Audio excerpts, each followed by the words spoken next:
Good morning students. आज हम कर रहे हैं प्योरिफिकेशन ऑफ कोलाइडल सॉल्यूशंस। आपने अब तक कोलाइडल सॉल्यूशन की प्रिपरेशन देखी है, उन्हें कैसे बनाया जा सकता है, ठीक है, उनके बारे में स्टडी किया है, डिफरेंट उनकी टाइप्स पढ़ी हैं। अब आप बनाकर, हमने लास्ट लेक्चर में ये किया था कि उनको कैसे प्रिपेयर करना है, कैसे बनाना है।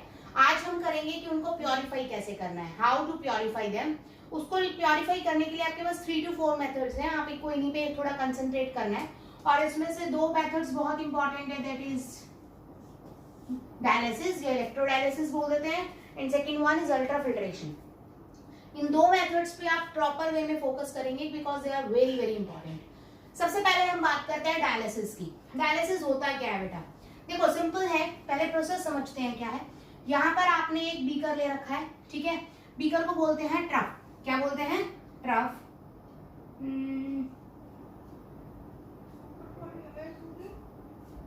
ट्रफ बोला जाता है इसे, ठीक है। आप यहाँ से कंप्लीट इसे उतार लेंगे और इसे पढ़ेंगे।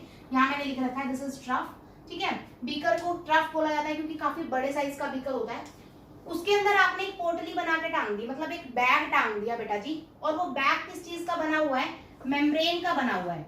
जो मेम्ब्रेन होती है वो सेमी परमिएबल मेम्ब्रेन होती है, मतलब वो कुछ साइज के पार्टिकल्स को अपने में से पास कर देगी। कुछ मतलब स्मॉल साइज पार्टिकल्स को, स्मॉल साइज पार्टिकल उसमें से आसानी से पास हो जाएंगे और बड़े साइज के पार्टिकल्स उसी के अंदर रह जाएंगे, ठीक है। तो आपको पता है कि आपका जो सॉल्यूशन होता है, कोई भी आपका कोलाइडल सॉल्यूशन होगा तो उसके अंदर या तो पार्टिकल्स का रेंज क्या होगा आपका, या तो ट्रू सॉल्यूशंस के पार्टिकल होंगे उसमें, मतलब बहुत छोटे, और साथ में कौन सी रेंज होगी बेटा? कोलाइडल रेंज होगी, ठीक है। तो दोनों ही रेंज के जो पार्टिकल्स हैं यहाँ पर आपको देखने को मिलते हैं। तो आपको जो सॉल्यूशन चाहिए बेटा वो सिर्फ कोलाइडल रेंज पार्टिकल्स का चाहिए। ट्रू सॉल्यूशंस का जो सॉल्यूशन है उसको आपको हटाना है, मतलब उसके पार्टिकल्स को रिमूव करना है। तो हमने क्या किया, यहाँ पे एक बैग लिया, बैग के अंदर मैंने इम्प्योर कोलाइडल सॉल्यूशन डाल रखा है। अब इसमें से क्या होगा बेटा, क्योंकि ये जो बैग है वो बना हुआ है मेम्ब्रेन का। मेम्ब्रेन भी कौन सी होती है बेटा? Semi permeable.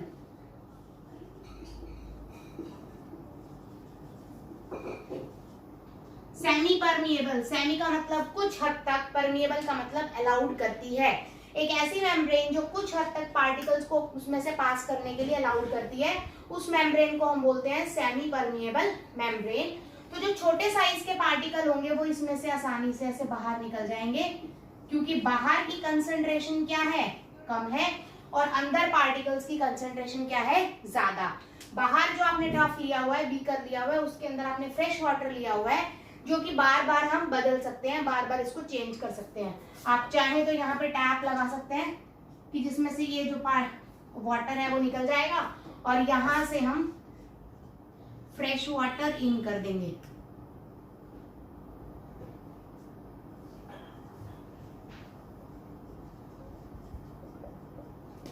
ठीक है। और यहाँ से फ्रेश वाटर, जो आपका वाटर है बेटा, जिसमें जो छोटे पार्टिकल्स है जिन्हें हम बोलते हैं क्रिस्टलॉइड्स पार्टिकल्स, क्या बोलते हैं? क्रिस्टलॉइड्स पार्टिकल्स, वो आपके बाहर निकल जाएंगे, ठीक है।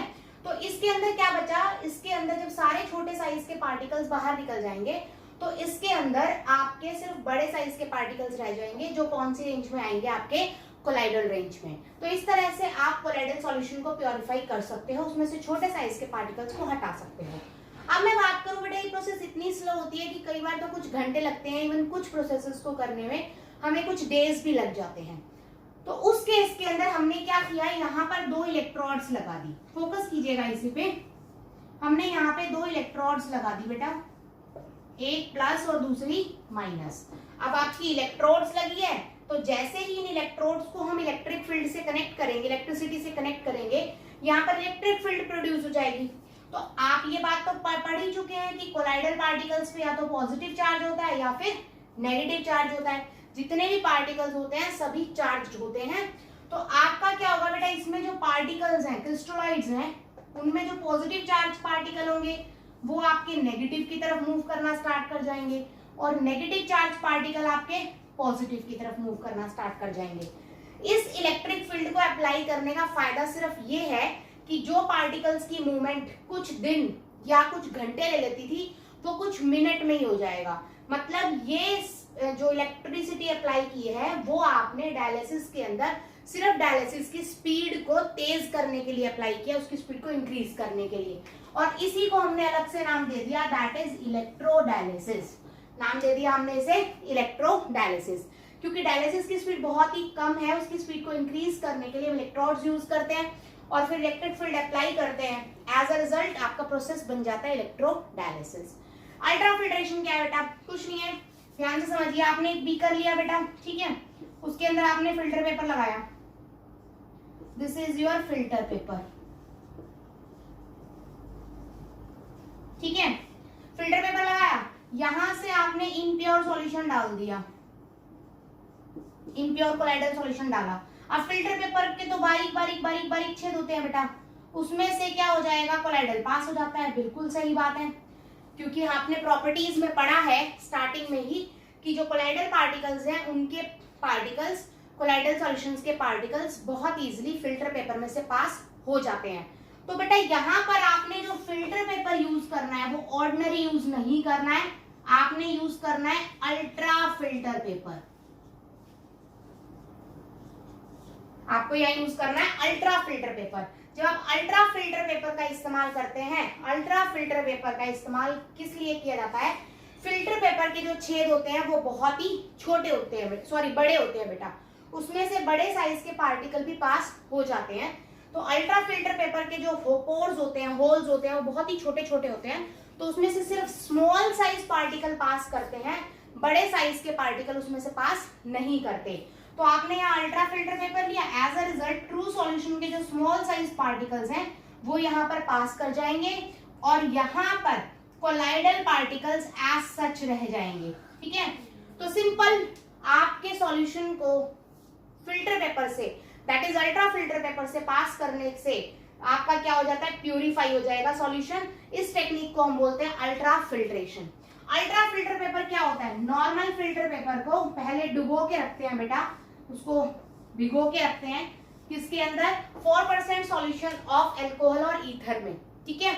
उसके बाद जब वो अच्छे से 1-1.5 दिन डूबा रहता है, फिर उसे निकाल के उसको फिर पास करते हैं, थोड़ी देर फिर डुबोते हैं फॉर्मेल्डिहाइड में। एज अ रिजल्ट उनके पोर्स छोटे हो जाते हैं और वो बन जाता है आपका अल्ट्रा फिल्टर। तो इस तरह से आपको यहाँ पे जो सॉल्यूशन मिला दैट इज कंसंट्रेटेड, इसमें से सब कुछ निकल गया, पानी निकल गया, सब कुछ निकल गया, आपके पास सिर्फ कोलाइडल पार्टिकल्स रह गए। तो ये जो प्रोसेस है ultra filtration, this can be used to concentrate the colloidal solution. Colloidal solution से कंसंट्रेटेड हो जाता है। नेक्स्ट अल्ट्रा सेंट्रीफ्यूगेशन, कुछ भी खास नहीं है बेटा, बहुत आसान है। आपने ट्यूब ली राजे, उसके अंदर आपने इम्प्योर सॉल्यूशन डाला, इम्प्योर कोलाइडल सॉल्यूशन डाला और उसको अच्छे से centrifugation machine, centrifugation machine is just like your mixie, mixie की तरह बड़ी सी मशीन होती है, बस उसमें से ट्यूब्स डल जाती हैं और उसको मिक्सी की तरह घूमती है बेटा बहुत तेज। सेंट्रीफ्यूगेशन मशीन घूमेगी राजे, तो जो हैवी पार्टिकल्स हैं, मतलब कोलाइडल रेंज के पार्टिकल्स हैं, वो नीचे सेटल डाउन हो जाएंगे, वो बैठ जाएंगे बेटा, दैट विल सेटल डाउन, वो नीचे सेटल डाउन हो जाएंगे, ठीक है, बैठ जाएंगे। और जो हल्के पार्टिकल्स से, छोटे साइज क्रिस्टलोइड्स से, वो सॉल्यूशन में ही तैरते रहेंगे। अब हम सॉल्यूशन को बाहर निकाल, उसको ट्यूब को बाहर निकाल के सॉल्यूशन को गिरा देंगे या अलग बर्तन में डाल लेंगे। एज अ रिजल्ट आपके ट्यूब के अंदर क्या रह गया? सिर्फ कोलाइडल पार्टिकल्स। तो ये प्रोसेस भी in concentration of colloidal solution को करने में यूज होती है, दैट मींस अल्ट्रा फिल्ट्रेशन और अल्ट्रा सेंट्रीफ्यूगेशन। दिस प्रोसेसेस जो प्योरिफिकेशन में यूज होती हैं, वो सभी की सभी प्रोसेसेस आपकी कंसंट्रेशन ऑफ कोलाइडल पार्टिकल्स या कोलाइडल सॉल्यूशन में भी यूज होती हैं। तो there are only 4 methods by which you can do. वैसे इलेक्ट्रो डिकेनेशन भी होता है।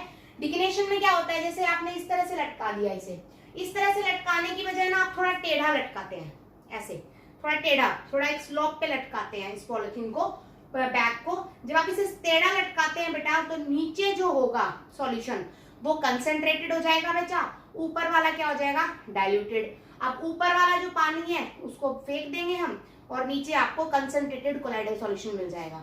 अनडिस्टर्ब करके उसको रखते हैं, तो जो क्योंकि कोलाइडल सॉल्यूशंस के अंदर जो कोलाइडल पार्टिकल्स है वो हैवी है, तो दैट विल सेटल डाउन और ऊपर का पानी हटा दिया। फॉर एग्जाम्पल, आपने लस्सी थोड़ी देर रख दी, लस्सी को आप जब काफी देर रख दोगे तो उसके बाद लस्सी के ऊपरी सतह पे पानी आ जाएगा और नीचे जो फैटी मॉलिक्यूल्स है वो रह जाएंगे।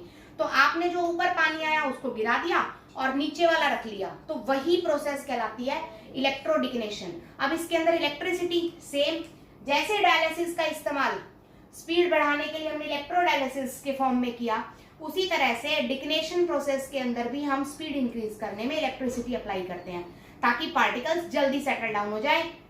अल्ट्रा फिल्ट्रेशन को इंक्रीज करने के लिए वी कैन यूज प्रेशर, ऊपर से प्रेशर अप्लाई करोगे पार्टिकल जल्दी नीचे पास हो जाएंगे छोटे, और जो बड़े साइज पार्टिकल्स है वो वही रह जाएंगे। तो these are the some important techniques of the purification of colloidal solution.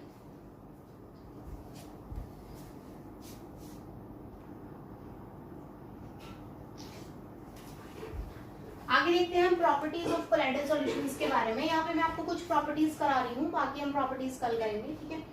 तो sum of the properties of the colloidal solution, सबसे पहले हेटेरोजेनियस नेचर होता है। हेटेरोजेनियस का मतलब हमने क्या पढ़ा है कि ऐसे सॉल्यूशंस जिनके अंदर 2 फेजेस हो या 3 फेजेस हो, मतलब जिनके फेजेस अलग अलग किए जा सकते हो, जिनके फेजेस अलग अलग हो, ऐसे सॉल्यूशंस को हम हेटेरोजेनियस सॉल्यूशन बोलते हैं बेटा।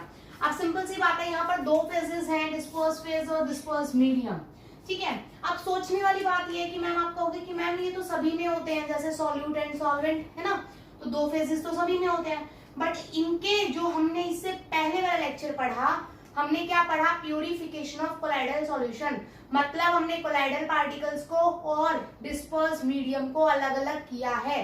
दैट मीन्स इनके दोनों फेजेस को अलग किया जा सकता है by the method of ultra filtration, ultra centrifugation, electrodialysis and dialysis. तो ये जो 4-5 आपने प्योरिफिकेशन की टेक्निक्स पढ़ी, उनसे आपको क्लियर हो गया कि कोलाइडल पार्टिकल्स का नेचर क्या होता है, हेटेरोजेनियस नेचर होता है।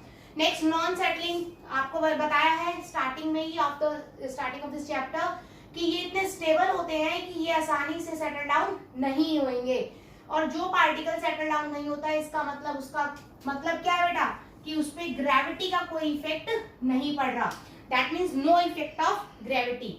फिल्ट्रेबिलिटी की बात करें तो नॉर्मली फिल्टर पेपर से ये क्या हो जाएंगे बेटा, पास हो जाएंगे, but can't pass through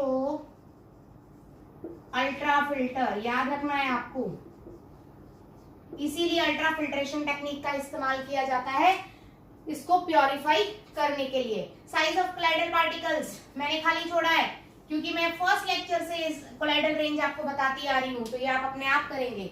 next, diffusion, क्योंकि पार्टिकल साइज बहुत बड़ा है बेटा, आसानी से मूव नहीं कर सकते, और आसानी से मूवमेंट अगर नहीं होगी तो डिफ्यूजन भी इजीली नहीं होगा। जैसे कि गैसेस जो होती हैं, 2 गैसेस आसानी से डिफ्यूज हो जाती हैं, क्यों, क्योंकि दोनों गैसेस क्या होती हैं, उनके पार्टिकल साइज छोटे होते हैं तो आसानी से मूव करके डिफ्यूज हो जाती हैं, बट यहाँ पर पार्टिकल साइज बड़ा है तो इसीलिए ये डिफ्यूज नहीं होते आसानी से। कलर, जो कलर है वो अलग अलग होगा बेटा, ठीक है, और किस किस चीज पर डिपेंड करेगा, आपके साइज पे, आपकी शेप पे, उसके अलावा जो लाइट आपने पास की है, reflected and transmitted, reflected light, transmitted light, shape and size, इन सब चीजों पे आपका कलर डिपेंड करता है, ठीक है। जैसे मिल्क में से ही अगर हम बात करें तो मिल्क आपको 2 तरह के कलर दिखाएगा, एक तो रेडिश कलर दिखाएगा और एक ब्लूइश कलर दिखाएगा। ये मैं आगे इफेक्ट्स कराऊंगी, आगे प्रॉपर्टीज को डिस्कस करूंगी, तब बताऊंगी कि कौन सी कंडीशंस में मिल्क आपको 2 कलर दिखाता है, ठीक है।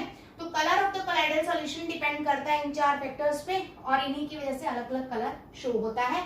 Shape of the colloidal particles important है बेटा, लास्ट ईयर जी मेंस में पूछा गया है और नीट से भी क्वेश्चन कई बार आया है।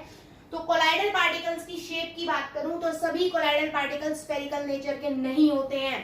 बहुत बार पूछा है आपसे, last to last year NEET में पूछा था कि are colloidal particles are spherical in nature, no, सभी कोलाइडल पार्टिकल्स स्फेरिकल नेचर के नहीं होते हैं। जैसे मैं बात करूं सिल्वर, गोल्ड या आपके आर्सेनिक का या सल्फाइड ओर्स का, तो इनके जो कोलाइडल सॉल्यूशन होते हैं उनका स्फेरिकल शेप है बेटा, लेकिन हाइड्रोक्साइड्स का जनरली डिस्क शेप होता है, ठीक है, और V2O5 का क्या है, रॉड शेप है। टंगस्टन एसिड की बात करूं मैं, टंगस्टन के एसिड का अगर सोल में बात करूं तो उसकी शेप भी रॉड शेप ही होती है, आप याद रख लीजिएगा। विजिबिलिटी, अगर नेक डाई से देखें तो ऐसे लगेंगे ट्रू सॉल्यूशन है, लेकिन अल्ट्रा माइक्रोस्कोप से देखें तो लगेंगे कोलाइडल सॉल्यूशन है, तो धोखा है यहाँ पे। कॉलिगेटिव प्रॉपर्टीज, कॉलिगेटिव प्रॉपर्टीज क्या होती है, हम वैसे आपको सेकंड चैप्टर में मैं थोड़ा सा और अच्छे से कराऊंगी, ठीक है। तो कोलाइडल पार्टिकल्स, आप ये बात मान सकते हैं कि colloidal particles number of moles पे डिपेंड करती हैं। Colloidal particles are directly proportional to number of moles. अगर नंबर ऑफ मोल्स ज्यादा है तो कोलाइडल पार्टिकल ज्यादा होंगे। Sorry, colligative properties, colligative properties depend on number of moles. तो अगर आपके नंबर ऑफ मोल्स ज्यादा हैं तो कॉलिगेटिव प्रॉपर्टीज की वैल्यू ज्यादा होगी, अगर आपके नंबर ऑफ मोल्स कम हैं तो कॉलिगेटिव प्रॉपर्टीज की वैल्यू कम होगी। कॉलिगेटिव प्रॉपर्टीज ऐसी प्रॉपर्टीज होती हैं जो नंबर ऑफ मोल्स पे डिपेंड करती हैं, दैट इज कंसंट्रेशन पे डिपेंड करती हैं। ठीक है, तो यहाँ पर आपकी टोटल 4 प्रॉपर्टीज होती है बेटा, osmotic pressure, depression in freezing point, elevation in boiling point और lowering in vapour pressure. They are total 4 properties जो आपकी यहाँ पर देखी गई हैं। ठीक है, ये चारों प्रॉपर्टीज डिपेंड करती है नंबर ऑफ मोल्स पे। तो colligative properties directly proportional to number of moles, ये फैक्टर ध्यान से समझिएगा। नंबर ऑफ मोल्स का मतलब क्या है? गिवन मास बाय मोलर मास। अब मुझे बताओ, ट्रू सॉल्यूशन है आपके पास और आपके पास कोलाइडल सॉल्यूशन है। पार्टिकल साइज किसका बड़ा है? कोलाइडल का। तो मोलर मास किसका बड़ा होगा? कोलाइडल का। तो कोलाइडल का मोलर मास बड़ा होगा तो नंबर ऑफ मोल्स क्या होंगे? कम। तो कॉलिगेटिव प्रॉपर्टीज कोलाइडल सॉल्यूशन के लिए हमेशा कम होती हैं, ट्रू सॉल्यूशन के लिए हमेशा ज्यादा होती है। ये बात बेटा बहुत अच्छे से करनी है आपको कंपटीशन के लिए। मैंने आपको समझा दिया है रीजन क्या है। As the number of moles is directly proportional to colligative properties, number of moles is equal to given mass by molar mass. ठीक है, 100 ग्राम अगर दोनों दे रखे हैं, ट्रू सॉल्यूशन भी कोलाइडल सॉल्यूशन भी, बट कोलाइडल सॉल्यूशन के पार्टिकल्स का साइज बड़ा है तो उनका मोलर मास क्या होगा? ज्यादा। मोलर मास ज्यादा होगा तो नंबर ऑफ मोल्स क्या होंगे? कम। नंबर ऑफ मोल्स कम होंगे तो कॉलिगेटिव प्रॉपर्टीज क्या होंगी? कम। तो कॉलिगेटिव प्रॉपर्टीज कोलाइडल सॉल्यूशन के लिए हमेशा कम होती हैं that compare to true solutions. तो ये आपको याद रखना है, क्यों? क्योंकि उनका मोलर मास ज्यादा होता है, इसीलिए उनका नंबर ऑफ मोल्स कम होते हैं। ठीक है, तो आज हमने कुछ लोएस्ट प्रॉपर्टीज की हैं यहाँ पर, बाकी की कुछ 3-4 प्रॉपर्टीज रह गई है जो डिटेल्ड प्रॉपर्टीज हैं, वो मैं आपको कल कराती हूँ। कल आपका ये चैप्टर फिनिश हो जाएगा, तो मुझे आप वेडनेसडे है कल, थर्सडे तक आप सभी अपनी नोटबुक की पिक्स मुझे सेंड करेंगे by doing the question answers of NCERT. Friday से हम नेक्स्ट चैप्टर स्टार्ट करेंगे। ठीक है, तो आप इस पे फोकस कीजिएगा और जो पेंडिंग है वो मैं कल करवाती हूँ।